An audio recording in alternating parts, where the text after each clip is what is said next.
Thank you all so much for having me here tonight. Can you all hear me all right? Yeah. Okay, great. Thank you to the Charter Committee and the Women's Club, obviously, for hosting this event. I am very honored to be here, and I hope that you will take me as a reasonable stand-in for Mayor Roxanne Qualls as she continues her recovery, and I hope you'll join me in sending her our best wishes for a speedy recovery. Roxanne was an outstanding public servant during her tenure as mayor in the 90s and on city council in the early 2000s. I was a young woman when she was elected mayor, and I remember feeling a sense of pride that a female candidate had garnered the most votes and was my hometown's mayor. Now, I'm not saying it's her fault that I ended up in politics, but we become what we can see ourselves becoming, and it's because of women like Roxanne Qualls that I could see myself becoming someone who could hold a seat like this. And she certainly was the first woman that many girls my age back then could see our futures reflected in. Many of those young women who are now female leaders of this city. As an assault survivor, I also want to praise her work in the 1970s when she became the first director of the Northern Kentucky Rape Crisis Center. This was a time when crimes like rape and domestic violence were finally being seen as the public health crisis they have always been. And she was still in her 20s when she took on those roles, underscoring her willingness at such a young age to blaze new paths. Her remarks to the city council when she first became mayor in 1993 still hold true today. Our people have many expectations of us, she said, but no one person is capable of meeting all of the challenges, making all of the changes, or defining all of the issues. Individual leaders are absolutely crucial, but the best understand that any lasting success requires collaboration and compromise. Speaking of mayors, Cincinnati's first mayor under the charter, Murray Seasongood, also understood that change requires collaboration. In the early 1920s, he helped bring down the corruption that had permeated Cincinnati's government, and he was instrumental in forming the charter we are here celebrating. Mayor Seasongood personified one of the most famous sayings from the Jewish faith that guided him. A man cries out about the pain and injustice he sees in the world and asks God to send someone to help. I did, God replies. I sent you. Mayor Seasongood spent just one 4-year term in office, but remained a civic leader for the 5+ decades of his life that followed. He believed that citizens should help politically, but not be politicians. Former Mayor Seasongood and his wife Agnes dedicated themselves to making government work as it should, and their namesake foundation continues that today by supporting projects promoting civic education, transparency, and equitable, efficient government. Now, I've been asked to speak about women for change, so I'll tell you a bit about me and how I ended up here. I am from Cincinnati, as Bill told you. I grew up less than a mile from here in Clifton Heights, right by Bellevue Park. I went to SCPA at Cincinnati. I have to tell you where I went to high school. And I attended St. John's Unitarian Church. On my 18th birthday, truly on my 18th birthday, I bought a plane ticket as far away as I could think to go, which at the time was the United States Virgin Islands. Pro tip, if you're 18 and want to see the world, moving to a 7-mile long island is not going to fulfill those dreams for you. Part of the reason I moved away was because when I was 18, I couldn't see a future for myself in this city. At that moment in time, the Mapplethorpe exhibit was the hot topic in the news. Public transportation was not readily available, and as someone without a college degree, I didn't see a pathway towards meaningful work for myself here. Skip ahead to 2009. I came to town to visit my parents. At the time, I was living abroad. Then, just like every good Hallmark movie, and this part is true, I randomly ran into my high school sweetheart in front of the Northside Tavern, a bar I had never been to before, and I have not been back to since. And I moved back 6 months later to live with him. Within a year, I'd opened my first business. This summer, my first business, by the way, I opened in downtown Cincinnati. Some of you may remember the location. It was the original Carol's Corner Cafe, and I loved that that was my space because it was such an inclusive and welcoming space for so long. This summer, Mike and I celebrated our 11-year wedding anniversary, and in 3 days, it is the 15-year anniversary of when I opened the yoga bar. What I realized quickly after moving back, even though I lived downtown at the time, was that I still needed a car to get most anywhere I needed to go, so I became a big supporter of the streetcar. That led to me attending many city meetings, which made me more active in political campaigns, which helped me to see what a sacrifice people make who serve in public office, especially if they do it well, and how rare it is for normal, everyday folks to be able to hold these seats. In 2018, now a resident of Kentucky, I decided to run for office. Now, I come from a family that taught me that it is a blessing to be able to serve your community and to be of service, and I knew I had the capacity to do more. Now, once I decided to run for office, I knew I would pour myself 100% into whatever seat I decided to run for, so I figured I would run for the highest office I thought I had the capacity and aptitude to run for. So I started Googling things like, what does a state senator do? Because it'd be a long time since I'd had a civics class. And pretty quick, based on the people I had met in the political sphere and my Google results, I realized I had the aptitude to be a state senator, so I decided to run. I was actually much better known on the Cincinnati side, and when I first announced that I was running for state senate, a bunch of people came to me and said, why aren't you running for Cincinnati Council? And I said, well, I don't live in Cincinnati, so that's the first problem. And there are lots of great people who are fighting the same fight I would fight in Cincinnati, already holding office and running. There are less people in Kentucky fighting for those same things. So I decided to run. 2 days later, I announced my campaign, and I soon drew together something I'm very, very proud of, which is an all-female campaign team. I know at least one of you here knows Dare Miller and her wife, Arlene. Dare has been with me since the beginning. I have a campaign team of Dare, Tina, Kathy, and Angie, and myself, 5 women who ran 4 races in 5 years and won 3 of them. That's great. That first race I ran was eye-opening, and while I did not win, as a completely unknown person in Kentucky running for office, I did really, really well. I gained 10 points on the previous Democrat, I happen to be a Democrat, who ran before me, and at that time it was an open seat, so I gained 10 points on an incumbent race. And I was the first person in the area to raise over $100,000 on my own. I learned a lot about navigating hard conversations and proving my capability to others. So since we're here tonight to talk about women and the role of women in this, I'll tell you a couple anecdotes. So when I first ran, I was very nervous. I'm a yoga teacher, so what the holy heck do I think I have any right to be running for state senate, right? And I remember walking into a Democratic fundraiser. So this is supposed to be a very friendly room for me, a bunch of people who should be supporting me. And the first person walked up to me, and I was there with a gentleman who was running for a neighboring House seat. And the gentleman who walked up to us said, what do you guys do for work? And my male colleague said, I work in IT. Which is about the most vacuous statement. Like, what does that mean, right? There's a million questions you could ask, but there were no more questions asked. That was a good enough qualifier for why he was capable of running for the seat. When I answered, I said I own a yoga studio. And then 50 questions followed. Like, is that a hobby? Do you employ people? Do you have like a store? How does that work? And so I realized really quickly that I had to start reframing my answers to the everyday questions in a way that answered the 50 questions that were meant to disqualify me afterwards. So now if you ask me what I do, I say I own one of the most successful locally founded health and wellness studios in the region. What do you do? The other question I got all the time was, do you have children? My husband and I do not have children. We don't have children on choice, by our choice. That was our choice to not have children. I've been married twice, so 2 times I've chosen to not reproduce. But as a female politician, I hate that word, but as a female office holder, I am often treated by my colleagues as a woman who had one job to do and she forgot to do it. So now when someone asks me if I have children, I look them in the eye, I usually touch their forearm, and in a very condescending voice I say, my husband and I were not blessed with children. And that stops the conversation.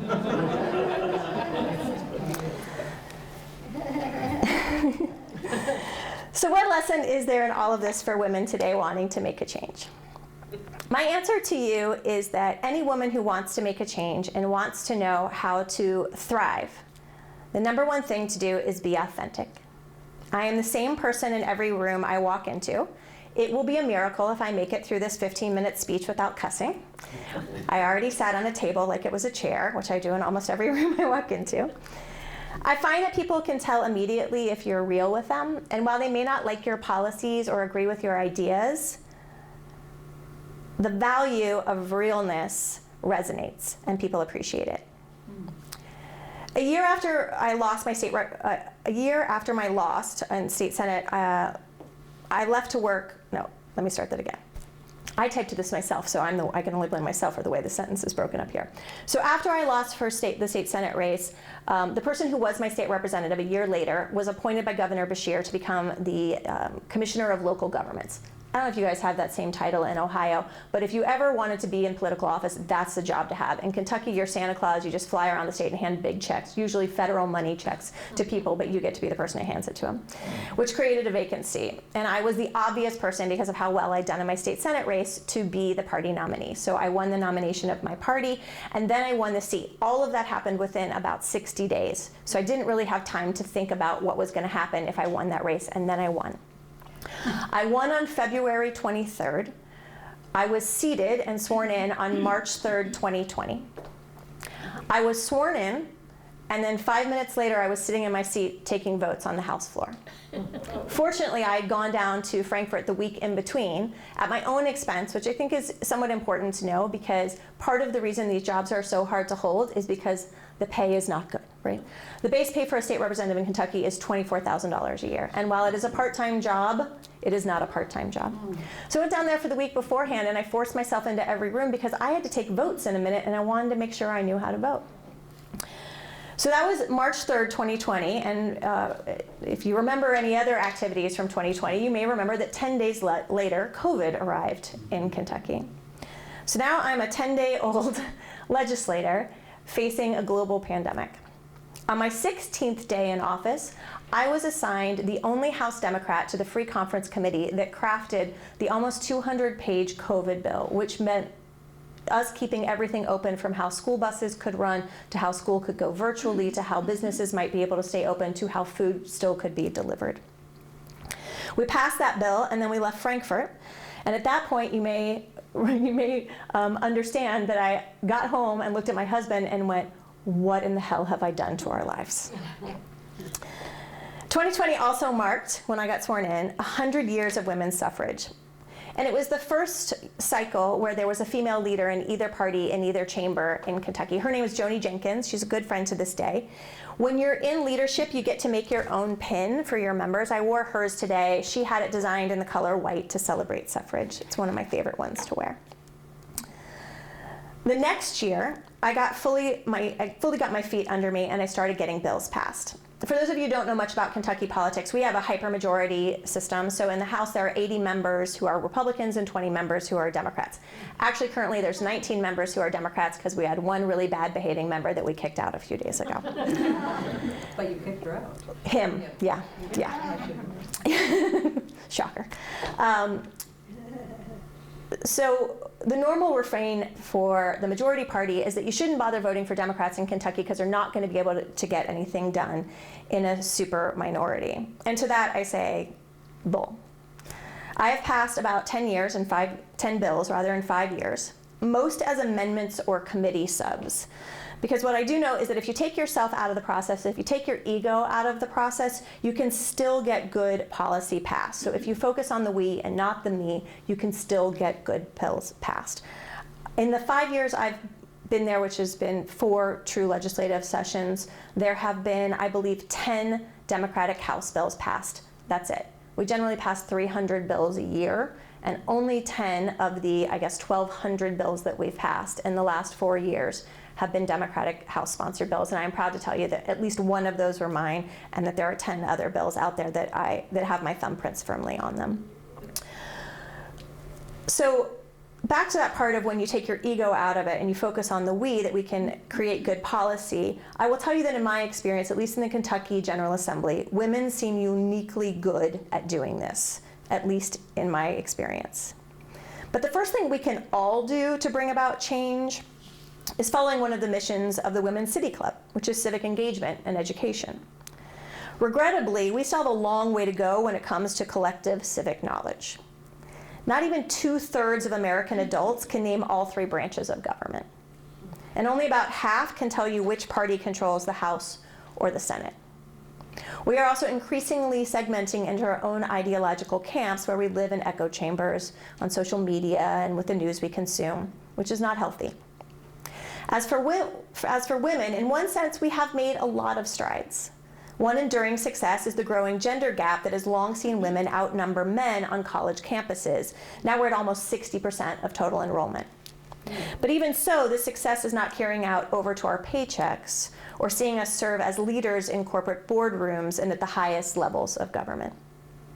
Consider that Cincinnati's charter government was not even 40 years old when President Kennedy signed the Equal Pay Act. But today, women receive 82 cents on the dollar nationally, which is just 2 cents better over the last 2 decades. This one is a little staggering to me. It was just 6 years ago, meanwhile, that CEOs of the S&P 500, female CEOs of S&P 500 companies, outnumbered CEOs named John. Women still comprise less than 10% of leaders at these large corporations. Just a few days back, the first ever woman to serve as a legislative leader in Kentucky's General Assembly passed away, but there was no recognition of her pioneering role that she set in 1997.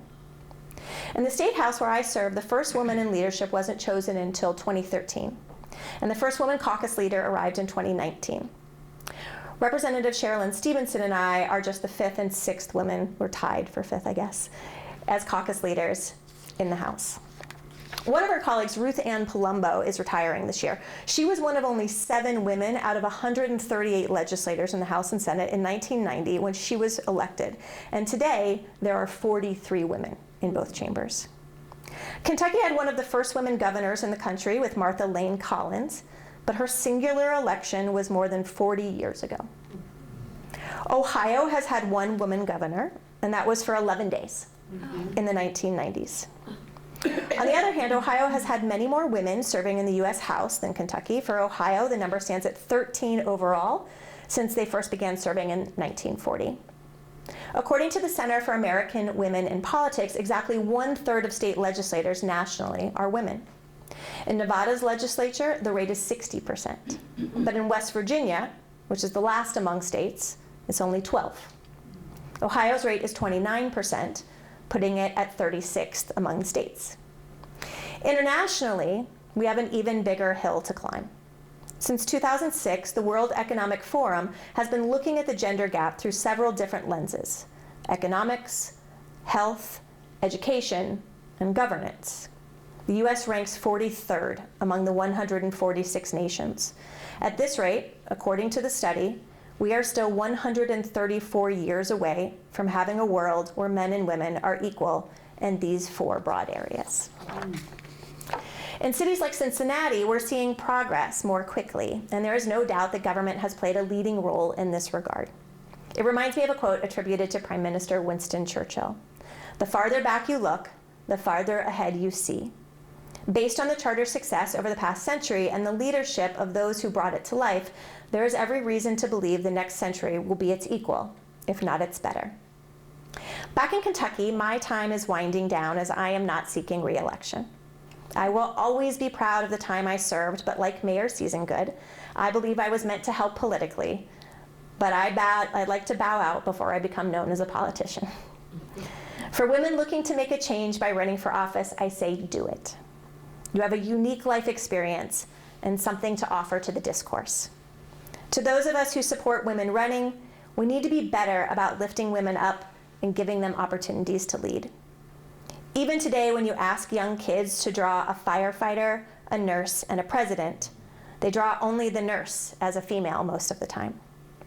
The girls of today need to see women around them succeeding in these roles, so they will aspire to hold these seats in the future, just like I did when Mayor Qualls was first elected. When women bravely step into these roles, we succeed. But we need for society to distribute the work in such a way that women aren't always expected to be primary caretakers and breadwinners and lawmakers, demure and smiling, effective but not bossy. As a yoga teacher turned representative, last year I brought back 5 times more in infrastructure dollars to my district than my fellow Campbell County lawmakers, even though they're in the majority party. I have sponsored and passed laws that protect crime victims, brought about police reforms that protect election workers from harm and harassment, support small businesses, and protect local industry. I've co-sponsored bills that increase state revenue through sports wagering and provide medicine to patients through championing cannabis legalization. I procured over $20 million for our state parks and hundreds of millions for Northern Kentucky University. I got over $100 million for a new 4th Street Bridge, and I helped hundreds of individual citizens connect to needed services and supports. And how did I get all this done? By following these legislative and life principles. Aspire to find a way to work with everyone. Don't be a jerk. Don't be a show pony, be a workhorse. Be authentic so people know you can be trusted. Be consistent. And when you disagree, simply say, I can't be with you on this issue, but ask me again when you have something else, because I know that we agree on most things.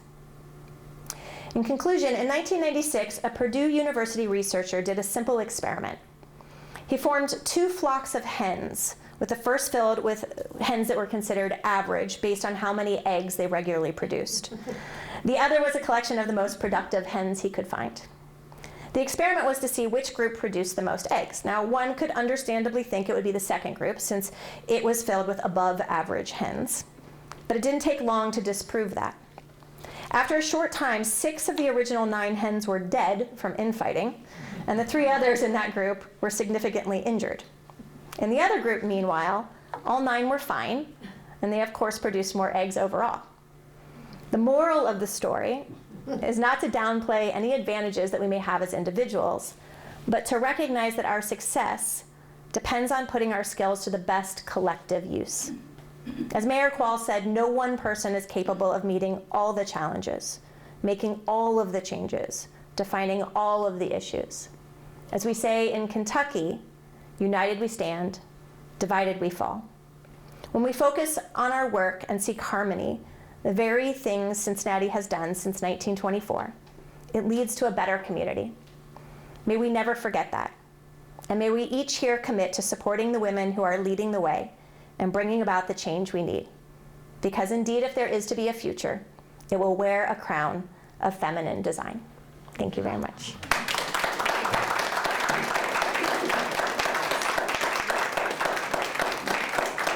Am I to take questions now? No. Does anybody have any questions? I love questions. Hi, yes.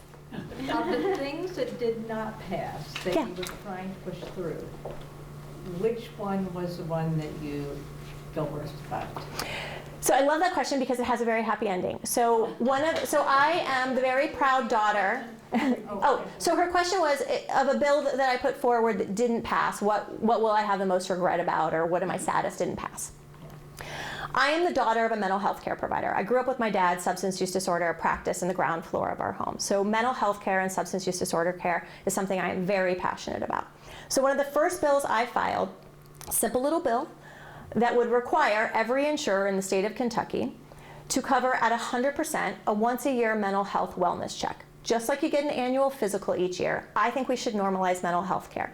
This would do several things. It would, number one, normalize mental health care. It would mean that people had a provider. This is a friendly group, so I can tell you this analogy. But I always say, if you've never gone to a primary care physician before, and the first time you have to talk to a doctor, it's because you have hemorrhoids, that's an embarrassing conversation. But when they've been your doctor for 30 years, you just make the call, right? I want it to be that normal to call your mental health care provider. I want you to have that kind of relationship where you don't feel a stigma when you call them. And in Kentucky, we are very lacking in mental health care providers, so this would be a way to entice providers to our state. Now, I have never been able to get this bill to move in Kentucky, but here's a little saying I have. Teach me the rules of your game, and I will beat you at your game. So when I realized I wasn't going to be able to get this done in Kentucky, I got myself really involved with an organization that's called the National Council of Insurance Legislators. Now, again, remember, I'm a yoga teacher. Somehow, I am now the highest-ranking insurance legislator in the state house. So I serve on a panel there, and I'm a chairperson for a board there. So I put this bill forward to them. We've been working on it for about 2 years, and in November, I fly to San Antonio, where it will be held as a vote. Now, this organization passes what's called model legislation. So I am highly likely and very optimistic that that will pass at the national level in November, and then it will be picked up by other states. So while I might not have been able to get it through Kentucky, it may be coming to Ohio very soon. Thank you for that question. How much did your yoga practice and yoga teaching help in developing these fabulous diplomatic skills that you had listed that you are using in your political practice or whatever? I mean, I think Bill kind of summed it up when he started. I mean, I talk about all the same stuff in the yoga studio. I just don't necessarily, I don't necessarily use the same words, right? I'm not going to say, here's a democratic principle for you, yogis, right? But I talk about all of these things. And I think one of the ways it's really helped me is that I have no choice if I want to be productive for the people that I serve, for the 45,000 constituents. I have no choice but to work within the system I've been put in. And it's not going to benefit my constituents if I have acrimonious relationships with every Republican down there. So I choose to look for the best in people and find the place that I can connect with them. So the bill that went all the way through under my name, again, a simple little bill that says if you have been convicted of sexual assault, even at the misdemeanor level, because many things that we would all consider to be very violent, heinous sexual assaults get pled down to a packet of misdemeanors, that you shouldn't get to be a police officer in the state of Kentucky. That wasn't true beforehand. We actually had an individual case, or several of them, but an individual case where someone had sexually assaulted children and was walking around with a badge in the state of Kentucky. In order to get that bill through, I had to get the support of a lawmaker who is a former police officer and very respected in the House. He and I could not be more diametrically opposed on almost every other thing. Like if you put us in a room and asked us about reproductive rights, we would go at it, right? There's no other issue that you were probably going to bring us together on. But I knew he was the person I had to get to co-sponsor this bill. And if I had just focused on the parts of him that I was angry about because he didn't have the same belief system as I did, then I would never have gotten that through. So I think that's a big part of what yoga has taught me, is to always, we close yoga classes by saying I see the divine in you, and it reminds me that I have divinity within me. So I try that. So of the 100 members that I serve with every day, there are 2 that I will never work with. And I can find a way to work with the other 98. One of them you kicked out, didn't you? There are 3 that I will never work with. Yeah, hi. Hi. So you mentioned this, but if it's not too personally intrusive, you've done a wonderful job in 4 years, and you seem like a natural to be in government. Why aren't you seeking re-election? That's a fair question. It's a hard one for me to answer. So I think the truth of the matter is right now, we live in such a polarized and difficult time. And I am an empath, and it is hard for me to be down there. After my first session, I started talking to a therapist regularly. I spent the summer in between my first session and my second session training my therapist up on how crazy my job is, and I can't tell you, I felt like I should send her flowers for the trauma I was introducing to her because it was blowing her mind on how politics works. It's hard and it's ugly, and when you care about the people you're serving, it's hard to not take it personally when you feel like they're being harmed. So that was emotionally really hard on me. It's also really hard to hold these seats by design, right? They don't want normal people in these seats. There are no, there's one current teacher serving out of 138 members. She's also the only true labor union member in the House. There's one nurse serving, right? Most everybody who's there, there are lawyers, there are people who own nursing homes and long-term care facilities, there are people who own liquor stores, there are realtors, there are insurance agents. So a lot of times people end up getting elected as sort of their own built-in lobby for their own industry. There's not a lobby for yoga teachers, so that's not why I ended up down there. But like personally, it's really hard. And I think that I'm pleased to tell you, and I don't mean to sound self-aggrandizing, but I'm pleased to tell you that I'm leaving on really good terms. Like I am respected, people are very appreciative of the job that I did, generally speaking, but I would become less effective if I stayed there longer, because I've been able to be this effective because I have killed myself to do it. And that is not sustainable, and it's not healthy. So for the period of time that I could, I held my finger in the dam to try and keep the water back. And then someone else was ready, and he was ready now. And if I didn't step aside now, he might not be ready in 2 years, and I care too much about my district to let it fall into hands that I don't trust. Like one of the hard parts about choosing to leave on your own is that the next person is going to be your state rep, right? And I care who my next state rep is. So there was a good candidate who was ready, and I was very ready to go back to my otherwise lovely life. I think it's also important to know that when you are hiring people for these jobs, and that's what it is, right? Elections are, I say it all the time, when we are electing someone to an office, for most of us, that means we are on the hiring committee for a job at a much higher level than we would ever be on the hiring committee for, right? Like your auditor or your treasurer, you're hiring the CFO of the state or the governor, the CEO of the state, right? So when you're doing that, you have to be really thoughtful about who the person is that you're hiring. And if you're hiring someone who doesn't have any life experience or just doesn't have anything better to do, like when I first ran for office, someone asked me why I was running, and I told them, and I told you all, that I come from this family that tells me if I have more capacity to serve, I should serve. And he said, no one runs for that. And I said, well, why do they run? And he said, they run for one of 4 reasons. They think they can win. They're sanctimonious, and they think they have all the answers. Their daddy did it, or they can't get a job doing anything else. And when you start paying attention to who's holding these seats, those things have proven to be true way more than I wish. So as you're hiring for these jobs, look for people who have full and robust lives and a lot of experience, because they're going to be able to bring that robust experience to the legislature. You don't want someone who gets there and is so easily flattered by the small things that you get, the small perks that you get, or that doesn't have any other life to go back to, that's going to become their everything. I don't ever want to hold this seat so long that I forget how blessed I am and how lucky I am to have my family and my husband and my community. So this was the right time for me. That was a really long answer, but I think I just still don't even necessarily know myself. Thank you. Yes, ma'am. Are you speaking when the story you just told, is that really mostly a Kentucky thing, or do you think, from what you know, that this is also true of women, maybe it's a woman's thing, I'm guessing it is, throughout the world, not the world, but the country? Which part specifically are you referring to?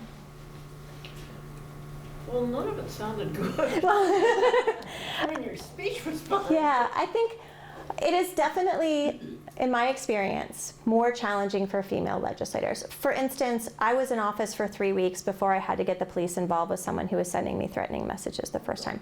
That happens for women much more than I'm familiar with it happening with my male colleagues, and it happens much more for the women of color who happen to serve. I think it is also just challenging for women because, you know, like I said, most people still think their primary care physician should be a man, right? So our culture just hasn't grown accustomed yet to seeing women in these roles. I had the great fortune to go last year to Taiwan on a diplomatic trip, and one of my biggest takeaways, we spent 7 days there, and each day we met with at least 3 different business leaders, and at least half of them were women, and not a single one of them introduced herself as the first so-and-so to hold this seat. No one was special that way. They were just women leaders. So, you know, yes, I think it's pretty cool that I'm the first woman to hold the seat and the 6th woman in the state, and that technically, currently at this moment, I am the 2nd highest ranking Democratic female in the state of Kentucky. Great. I would love to not have to say that. I would love to just come here and say, I'm Representative Rachel Roberts.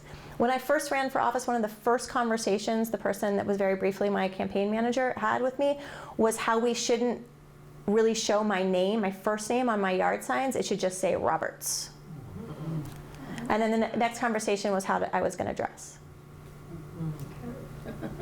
which is a real thing. And I will tell you that the dressing part, as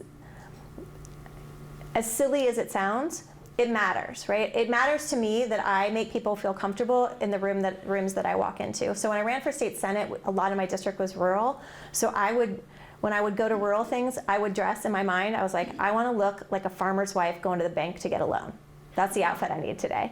And then I got to come back and I got to teach a yoga class. And then I got to change to go to a meeting of the Northern Kentucky Chamber of Commerce, right? So like I would literally change my clothes 4 times a day.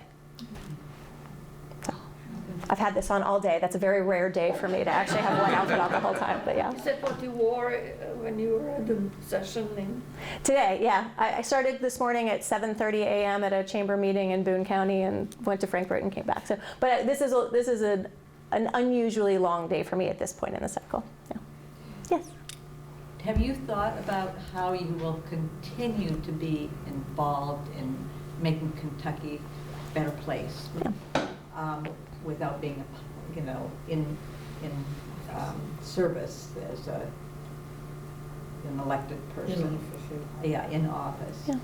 Have you thought about how you will contact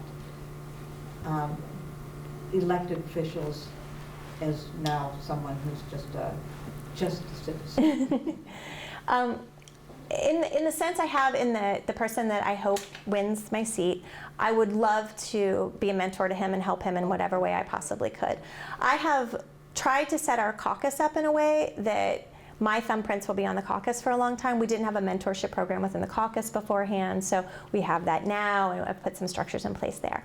I think what I am the part of the job that I will miss the most and that I get to hold on to and that matters the most to me is helping individual people. And the one thing that I will always have now is a Rolodex of people that will take my phone call. So if someone calls me because they can't afford their electric bill, I know how to get them in touch with LIHEAP. If someone calls me because they are a single mom that needs housing and help with education, I know how to get them in touch with the Brighton Center. So that part of the job I will always keep, and that's the part of the job that was always the most fulfilling to me. Thank you. Yeah. Yes? I was going to ask you about, Governor Beshear, Yeah. his work with, and also the Lieutenant Governor is a woman, Yes. which is a good, outstanding thing. Yeah. But then I decided, since this is the charter group, that with Covington, we're going to be voting on the city manager type of government. It's just, I was wondering if you could respond to what's going on over there. Yeah, so that's a really interesting thing. So Covington currently is a city manager form of government. The longstanding mayor, Council manager, sorry. sorry, council manager, yeah, thank you. Kentucky's also funny in that we like to call things funny things. And we have city, my district has, I think I have 9 mayors within my district, and some of those have city councils and some of them have city commissions and so on. So anyway, so Covington is going to flip, correct me if I'm wrong, but there is a chance that the voters could select a mayoral form of government, correct? So that the power would be centralized with the mayor, which is sort of the antithesis of what the charter did away with so many years ago. It's interesting, the longstanding mayor, Joe Meyer, is not running again, and the gentleman who is running for mayor is running unopposed, so he is the mayor pro tem, right? So it's an interesting dynamic. As someone who lives in Newport, which has a city manager form of government, I can see both sides of it. Our city manager form of government, in my opinion, has been too centralized, too much power with one person who is not elected and we can't get rid of, right? So the only way we get rid of our city manager is if the city commission doesn't, votes to fire him, which has never happened. So part of me says, yes, it's better because then at least the voters can vote for it. Government is always an experiment. We'll see what the will of the people is. I will tell you what's concerning to me about it is that it's a very hard thing to explain to average voters, and so we will see. In Kentucky, we have, how many amendments do you guys have here right now? Do you remember? Because you have ballot initiatives, right? So you have 4 of them or something this time. So we have 2 constitutional amendments in the state of Kentucky, and this is a roundabout way to answer your question. The first one does absolutely nothing. It basically says that non-citizens can't vote in Kentucky elections. Fun fact, non-citizens can't vote in Kentucky elections. So this is there, in my opinion, and I'm not trying to sound overly political about this, this is just me, Rachel Roberts, telling you this.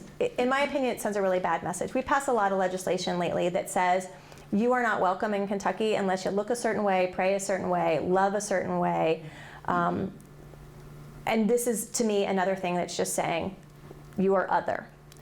But the main reason it's put there is because human nature is to see 2 things that they are not well educated on, to read the first one and say, that sounds sensible, and then to assume good faith on the second.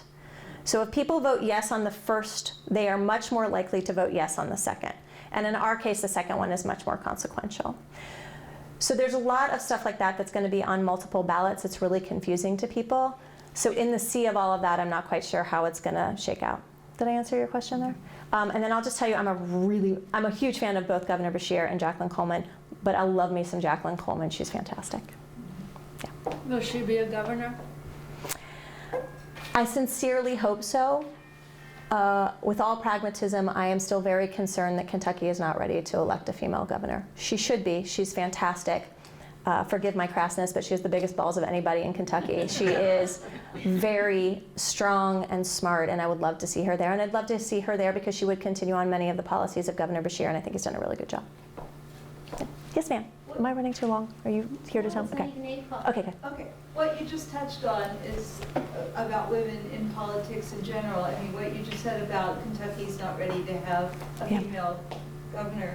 Is the United States ready to have a female president? Yeah. And it is so incredibly frustrating to me, growing up in Cincinnati and seeing women in power, that as a country, I think the answer is possibly no. So how, maybe there's no answer to this question, how do we start changing that? How is it that India can have a woman Yeah. prime minister, Israel, Mexico. Mexico, yes, and a lot of other countries I don't even know about, but we can't seem to pull that off. How do we start to change that conversation? Do you see any way forward in that? I do, and it's, some of the good numbers I told you in here is that we have, 48 members now that are female. So we've grown from, none to 7 to 48 over the course of at least my lifetime. So that's great progress. And as more women start to see other women in these roles, then they will aspire to them and they will realize that they can do them.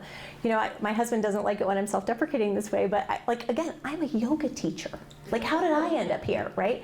Not only did I end up here, but I'm good at it, right? So if I can do this, then most anyone who's willing to put in the work can. I don't ever think I'm the smartest person in the room, but I will always be the most prepared person in the room that I can possibly be.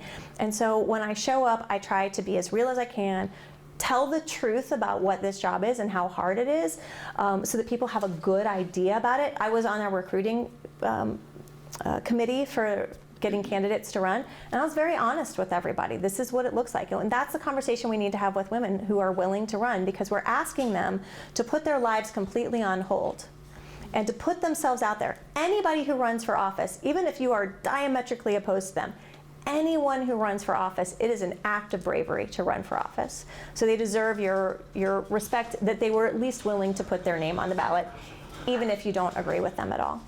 I have great hope. I have great hope for 3 weeks from now. I had the great pleasure of going to the DNC and being in the room and feeling the energy, and I can tell you that that room is very ready for a female president. Now, of course, that's a very captive audience, but I have felt more energy about this than I have in previous races.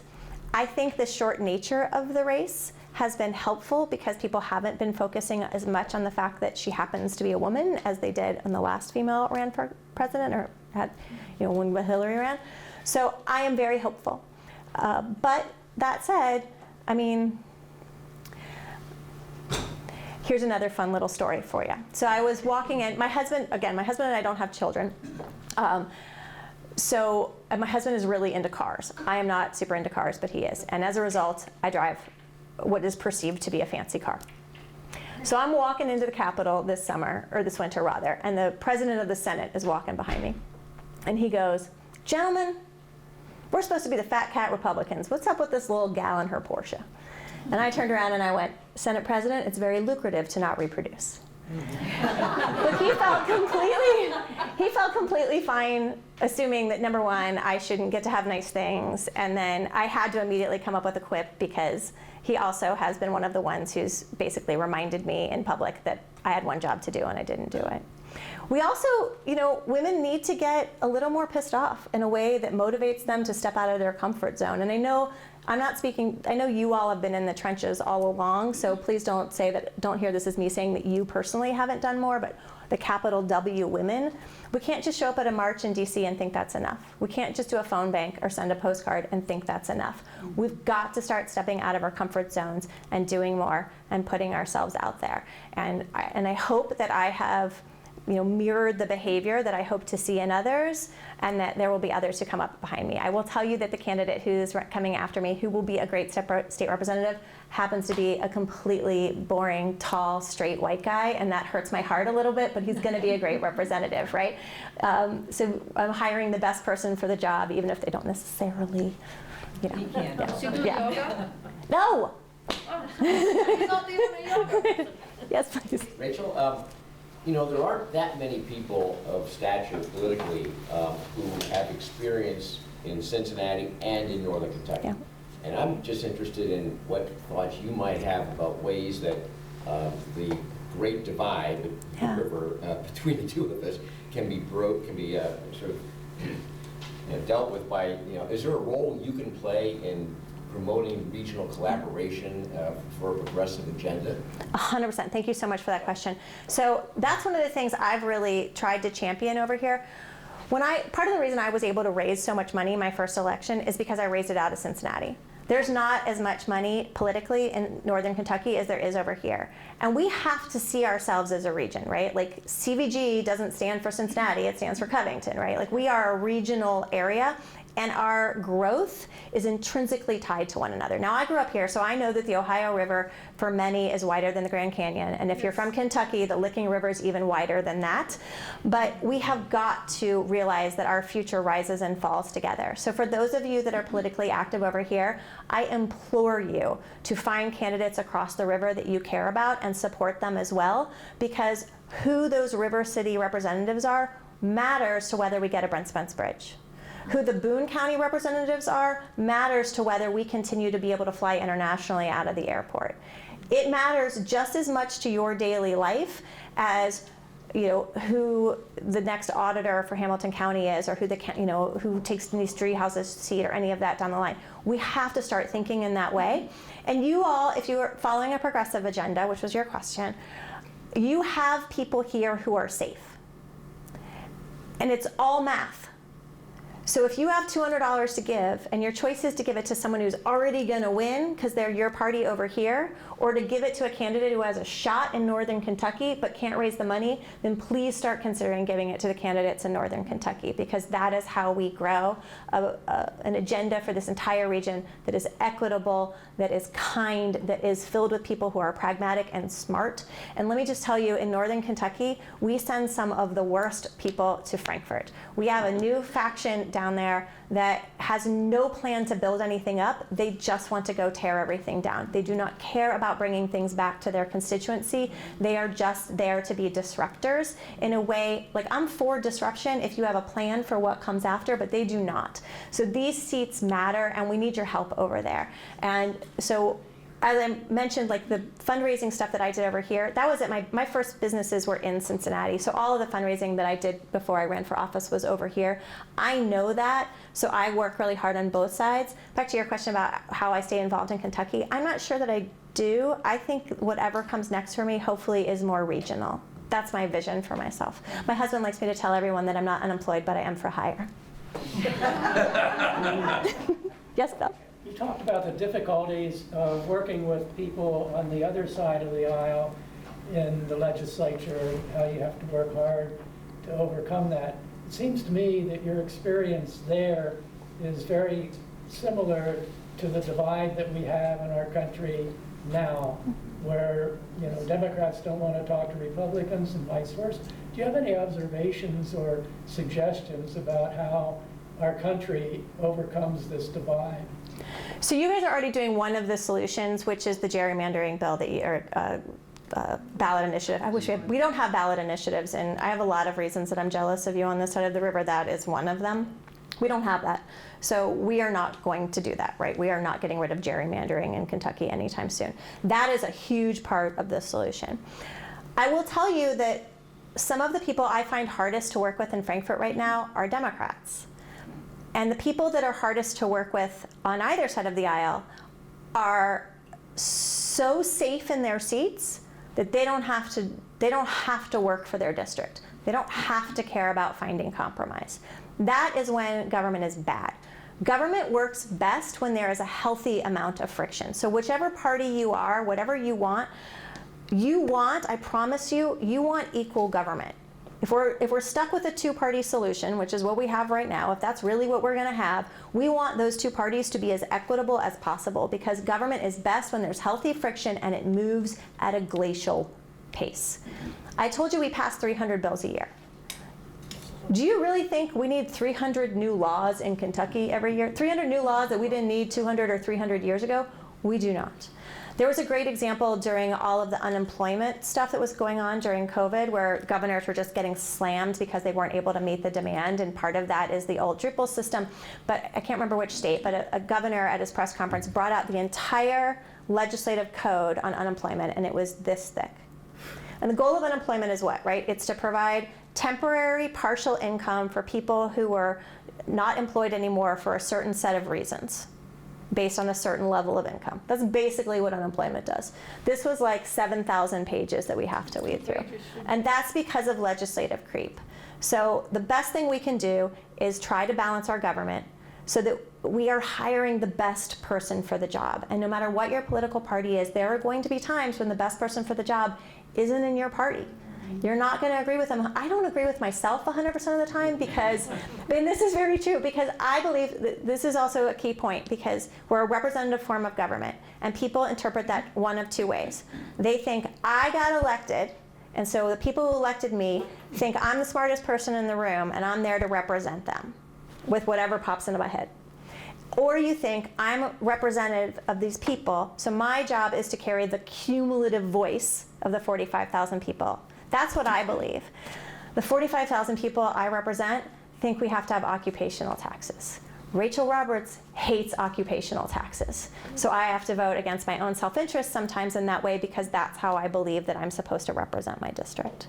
That somehow in all of that answer your questions. Bill, did I get to what you were going for? Yeah. Thank you. Oh, I have one Yeah. more? Sorry.